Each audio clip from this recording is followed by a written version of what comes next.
rough night. No. Are you telling me not to go back to Chicago? That's right, baby. I don't want you to leave. I want you to stay here. Look, I know things will be rough for a while, and I can't help you the way I did. I mean, I got to make sure my own interests are protected. But who knows? Things change. In fact, they're changing already. Yeah? Oh. Well, first thing, Kevin has left finally. He and his darling Geraldine had a fight, and he's gone. Oh, yeah?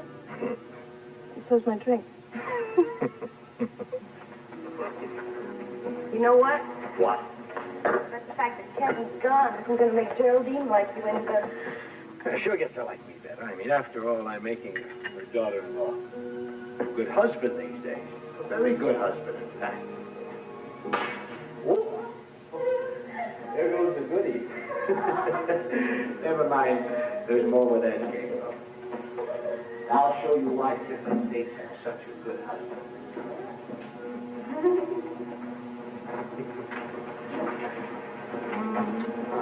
I think we should go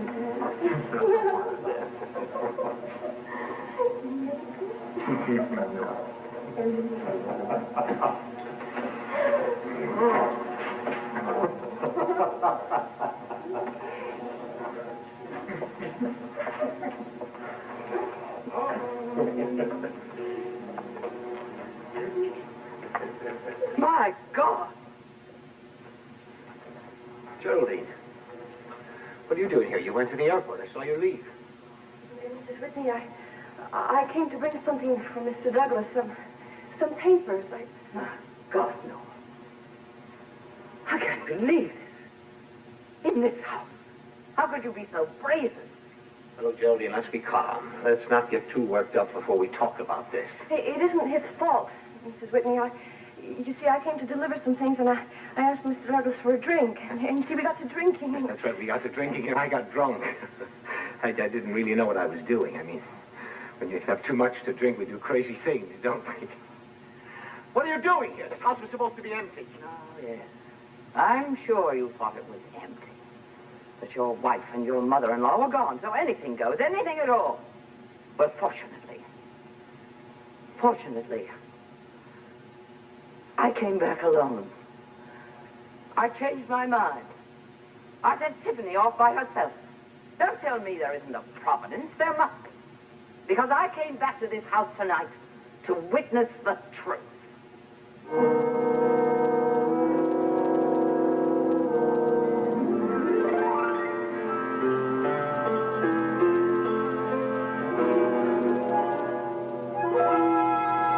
This portion of The Edge of Night is brought to you by Zest, the deodorant bar that leaves you feeling cleaner, and by Prel Concentrate, the shampoo with a rich, creamy lather that leaves your hair looking great.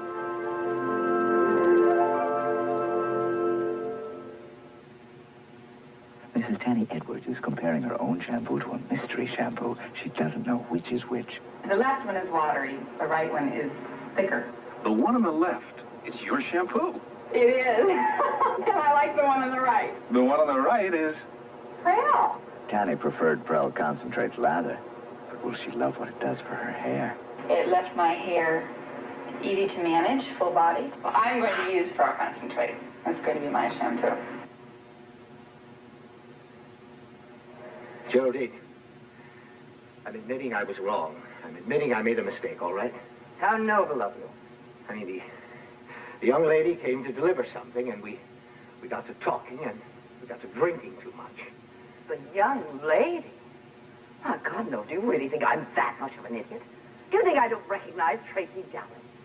Well, I know every detail of her life. Did you think I wouldn't know her face? Excuse me. You will remain right where you are, Miss Dallas. Look, let her go. We'll talk this over privately. Oh, no. This is quite private enough. As a matter of fact, a little too private. I'm only sorry that it can't include a larger conversational group. One that includes my daughter-in-law. No, would you please tell her to let me go? The minute you walk out of this house, I shall have you arrested. Arrested? On what grounds? You're trespassing. Will that do? Well, I was told to come here. Shut up. Yes, do, Miss Dallas. Do allow your friend Noel to invent some ridiculous excuse for his behavior. Look, Geraldine, no matter what you're thinking, no matter how it may look, there are still some things that haven't changed now. You still don't want to hurt Tiffany by telling her things that don't really concern her, do you?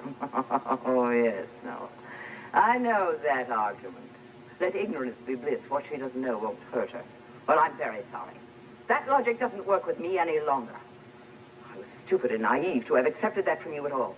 To have believed that you meant what you said. I did. I swear I did. When I tell Tiffany the truth, and I will, I'll have to apologize to her for hiding the truth for so long. But you couldn't tell her. I mean, it would be pointless and cruel. Oh, no, Miss Dallas. No. I have something to say to you, too. But you see, I don't have to listen. Because you mean nothing to me. Oh, my dear, that's where you're quite wrong. I'm your Boswell, Miss Dallas. My what? I could be your biographer. Why, I'm the one person in the world who knows everything about you. I know more ugly facts about your past than you may even remember. No, will you please tell us to stop? My investigators were very thorough. As a matter of fact, a little too thorough. They told me more about your sordid little life than I cared to hear. Why, I can give you the apartment number in that house in Chicago. Geraldine. I can give you a list of names of the girls with whom you worked in that house. Would you like to see that list? Oh, and your police record. I have that, too. Police record? I was never in prison in my life. No, one doesn't have to be in prison to have a police record. You were arrested, weren't you? I can give you the exact date. Yes, I must say that I could even give you the newspaper clippings. You certainly photographed rather well, you and all those other girls. Miss Whitney, you wouldn't do anything with them. I mean, you wouldn't show them to anyone, would you? Like Mrs. Douglas or I'm through keeping secrets, Miss Dallas, yours or anyone else's. Geraldine, I'll say one more time. No, you will not. You will not say one more thing in this house. You will leave this house at once. Both of you.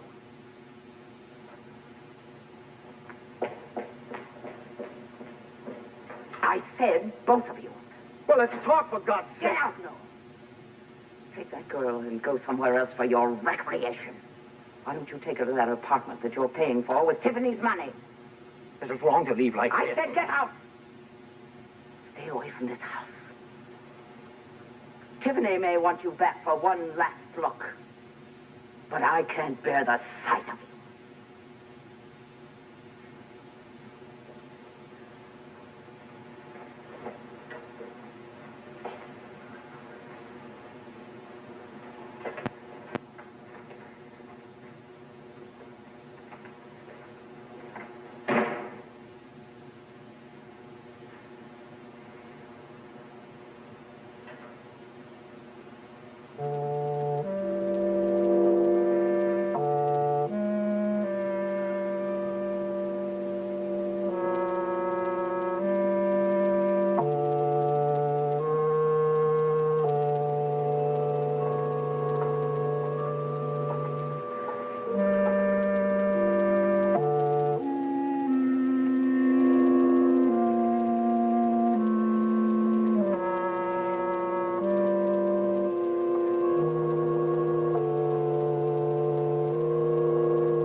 I can't wait to see your barn. Have you shown me all the improvements you've made in it? Well, don't expect too much because you only got started, you know. Oh, I don't even see how you've made it livable thus far. By goodness, when I saw it first, there was nothing done to it. Well, it's not true. The water pipes were in, the wiring was there, all the essentials. Water pipes and wiring are not my idea of all the essentials. Well, it was a barn. The hayloft was to it. Well, of course there was. I want to sleep up there. I mean, that's going to be a sleeping shelf. I mean, as soon as I get the concrete done. And do you have furniture? Well, sure. I went to a store. I went to a second. I have some old wicker furniture. I may or may not keep it. I'll throw it away. Why? Well, because wicker has a tendency to expand and contract depending upon the humidity conditions. It creeps across the floor in the middle of the night. Scares me to death. Oh, come on, Brandy. Change your mind. Come on up. I guess if the wicker creeps and I'm scared, you would just have to halt me, wouldn't you? I got an idea. go up tonight. Take tomorrow off. Both of us.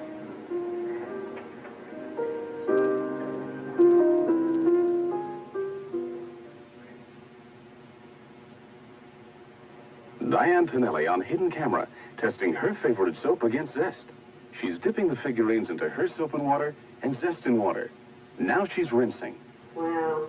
Wow. Is that on me after I take a bath? It's got a film on it. So we asked her to try Zest at home. Oh, wow. The bubbles are great. I expect when I get out of the shower to feel really good. You know, I'm very, very impressed with the Zest. Try deodorant Zest. It'll make you feel cleaner than your soap.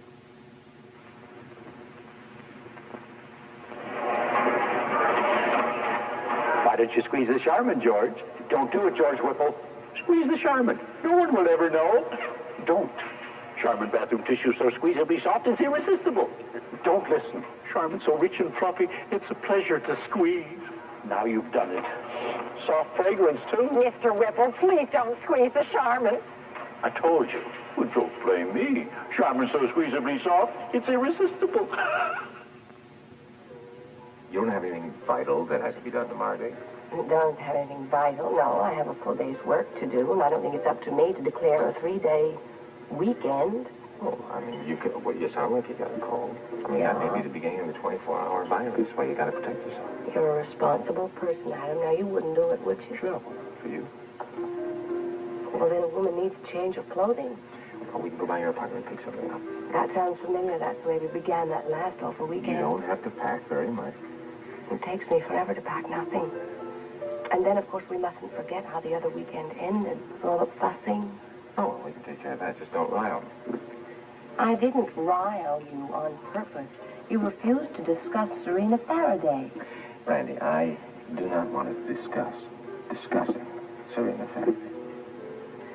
All right, then here's my promise for the weekend. The name Serena Faraday will not pass these lips. All right, so much for the weekend. How about tonight? Are you really serious? Sure. There's only one thing that bothers me, and that is how much you may or may not be needed at the office tomorrow, considering the informant that you people have dug up.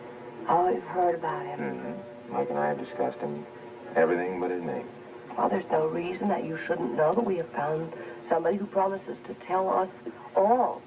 The only problem is, so far, he hasn't come up with any proof to support his accusations. Yeah, but he has made accusations. Yes, he's made them. About people we know. Yes. John Down. John Down. What do you think about that, Brandon? Do you think he's going back to work for him? I don't know. Seems like something's going on, though. His disappearance, for example. Well, I know that there's a contract out for his life.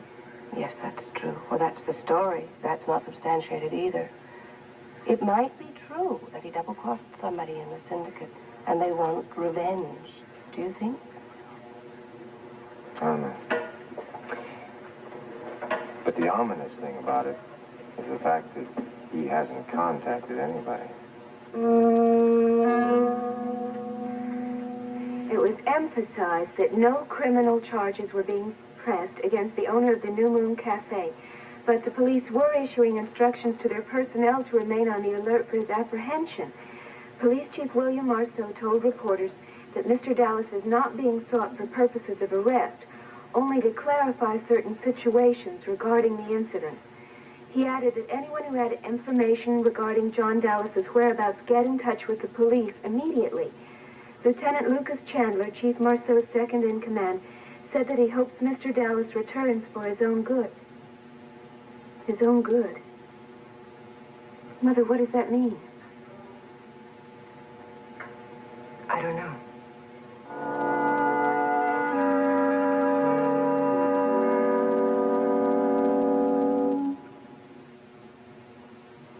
Hey, Jimmy. Oh, hi, Clara. Handy Dandy George just finished the laundry chute. Heads up down there.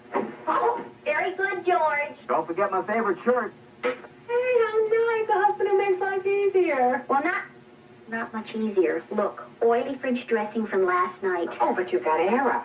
Era? George bought that by mistake. I don't use liquids if they're expensive. Not always. Era costs no more to use than powders, and it does more. It'll clean most oily dirts and a regular load. All that with what? Half a bottle? No, just a quarter cup. Pour some Era on and rub. Well, it'll do on plain old dirt. You'll see. Era something. T-shirts, baseball uniforms, even clean the French dressing. Sure, there's oily dirt Era won't get out completely, but it almost always does better than powders. Liquid Era outpowers the powders. Era's great. George should shop more often. Heads up. Anything to get him out of the house. Mrs. Garnett, you use this leave-in cleanser, right? Yes. Why? I think it was out of habit. I started using it years ago, and I automatically reached for it. Well, how long have you been using this cleanser? Over 20 years. I think it does the job. It does what I need. All right, we want to compare Comet against your cleanser. This sink has tough food stains, pot marks, and cooking grease. So first we'll use the Comet. Pick either side you like. How's the Comet working? Fine. They were deep stains. Yes, they were. And let's clean the other side with an equal amount of your cleanser. All right? How's your cleanser doing? Not as well. Well, not nearly as well as the other. Miss Garnett, you be the judge. How did your cleanser do? Oh, well, it didn't compare with Comet. And how did the Comet do? Beautifully. In what respect? In saving time, for one thing. I think I spent less time cleaning the Comet side. I saw quicker results. That's something. I'm really proud of myself. Why? Well, because that's what, if you're not open to new suggestions, that's what happens. So what do you think now? Maybe I've been spending 20 years cleaning more than I should have. Comet does clean better. It can change your mind about cleansers. Laurie, I don't think there's anything really sinister in what Luke Chandler said. I mean, after all, it isn't good for Johnny to stay away, is it? No, I suppose not. I mean, wouldn't it be better for his own good if he did come back and face the situation? But there isn't any situation for him to face, at least not as far as Mr. Kincaid is concerned. He's already said that he wouldn't make any trouble for Johnny. So what's the point of his staying away? Well, true, yes, the police do feel that way, right? Of course, they don't have the benefit of knowing about Johnny and me. They don't know that his real reason for running away was his wife. That's what you think, Laurie, and I think that you are guessing. You're right. Maybe they do know. Well? Well, what? Bill knows about the trouble Johnny and I have been having, doesn't he? Does he know that I told Johnny I was through with him, that I never wanted to see him again? Yes. Yes, he does know. Your father thought it would be best to tell Bill, just in case it had any bearing on what's happening. Then why are the police worrying so much about finding Johnny? I mean, why are they worrying about a runaway husband? Oh, honey, please don't call him that. He's not a runaway. Johnny is... Honey, he's confused. He's a worried man. Surely you can understand how he feels. You must know how unhappy he is. Mother, I know that unhappy people run away. But so do the police, so why this? Laurie, what is it in that article that bothers you so much? I don't know, Mother. It's just something about it, about the tone of it. Is there something about all this that I don't know? Something about Johnny? Why do you say that? Do the police know something that I don't? Well, chief of police is right out there. Why don't you ask him? Yeah, I think I will. In a few minutes, though, honey. I mean, I think that he and your dad want a little more privacy still, so why don't you give him a little more time, all right? All right. Mike, let's assume that what LePage said is the truth. That Kincaid is now the #1 man in the mob. All right, so the big wheel comes into the Blue Moon, nearly gets his head bashed in by Johnny Dallas. Question why? Even LePage can't answer that one. Well, maybe we can find the answer. Bill, maybe it had nothing to do with the mob. Maybe Kincaid said something that made Johnny angry. All right. They had words. The words led to violence. Kincaid got his head beat and Johnny takes off. Now, second assumption. There's a contract out on Johnny. Probably put out by Kincaid, assuming he was angry enough. Well, why wouldn't he be? A half-inch one way or the other, and Johnny would have creamed him permanently. If he really is the big wheel, he wouldn't stop at murder to pay somebody back. There's no doubt in my mind, Mike, that Kincaid is the man that did the hiring. Unfortunately, we don't know who he hired. Well, that's what we have to find out. And the only one who can tell us is Kincaid himself. But if we bring Kincaid to account, we'll be showing our hand. That's a chance that we have to take, Mike. And what makes you think he'll give us this information? He sure didn't deny putting out the contract. All right, so he'll deny it. The point is that once he realizes how much we know, he may then be afraid to run the risk of going through with the contract, and he might call it off. Maybe. And maybe not. Well, there is a chance that it might be too late. If only Johnny would get in touch with us, at least we could warn him about what's happening. There is one thing that we can do, Mike. We could release the whole story to the press. The whole truth. The fact that there is a contract out on Johnny's life, that his life is in danger. But that tips our hand, too. Do you have an alternative, Mike? Something tells me you want me to make this decision. He's your son-in-law, Mike.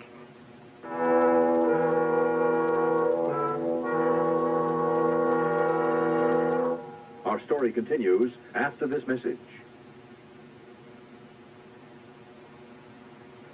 One quick coffee, Rosie, then off to L.A. Before takeoff, clean up. But, Rosie, my plane. Relax. Bounty absorbs faster than any other leading two-ply towel. Really? You bet your wings. Watch. Bounty and this top challenger in together and out together. Bounty's faster. Faster than any other leading brand. Strong, too. Great. The quicker pickle-upper. Take a roll. And a Danish?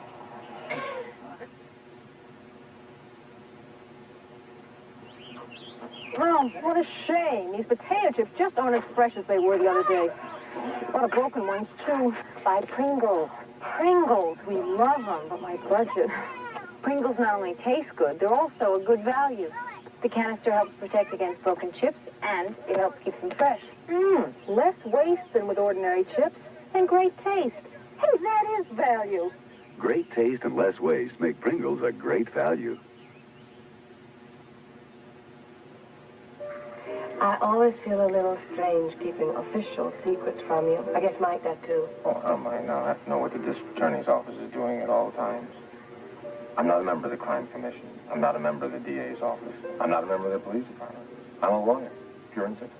Sure you are, and certainly sometimes simple. Well, Mike knows that if he ever needs my help, my services are always available. He'd like to have your services on a more permanent basis. I mean, He's mentioned several times you're becoming a member of the crime. oh, no, Frankie, that's not my bag.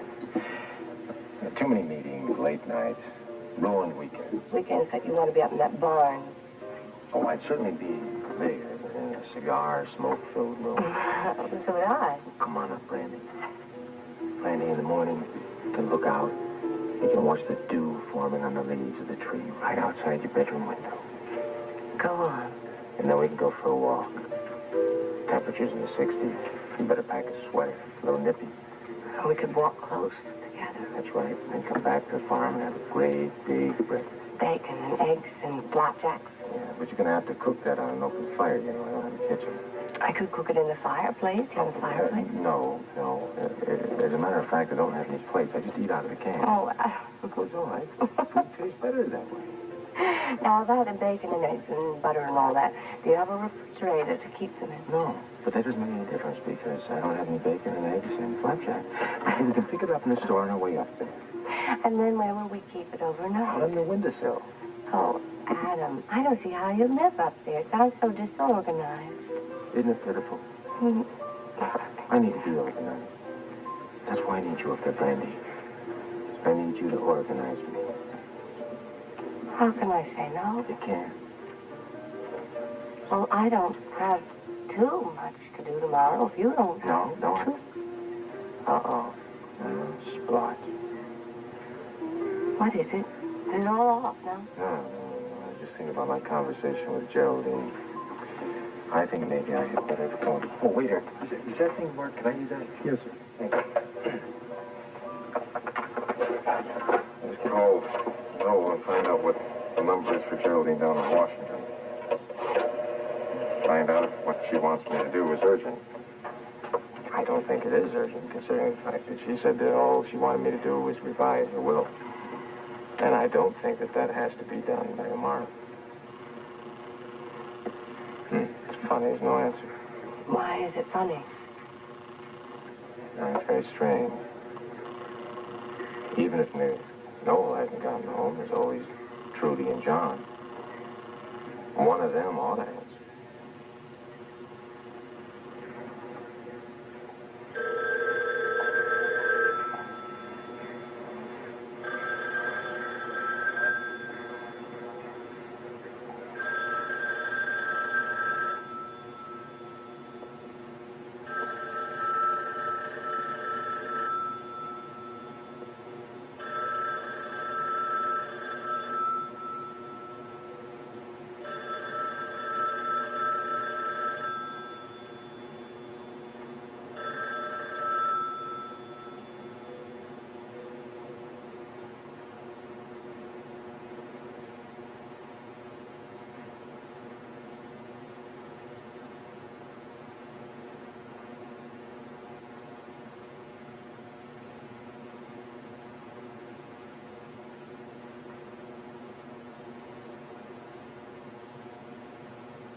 Oh, where Carol made dinner? She's only 13. You don't have to be 21 to fry chicken, Harry. Well, crisp, not greasy. Sure. Crisco oil fries practically grease-free. Look, she fried 4 pieces in 1 cup of Crisco oil, and after allowing for this much chicken fat... All the oil comes back. All but 1 tablespoon. Table set. Terrific chicken, baby. Baby, I'm 13. Crisco oil fries practically grease-free.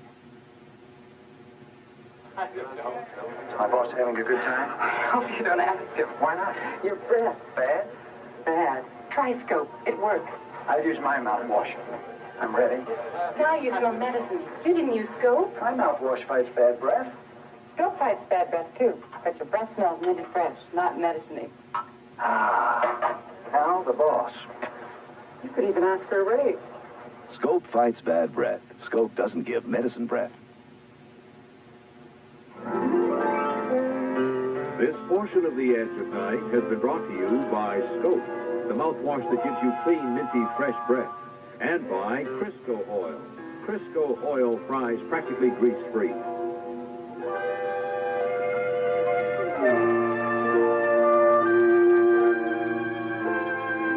This program was recorded.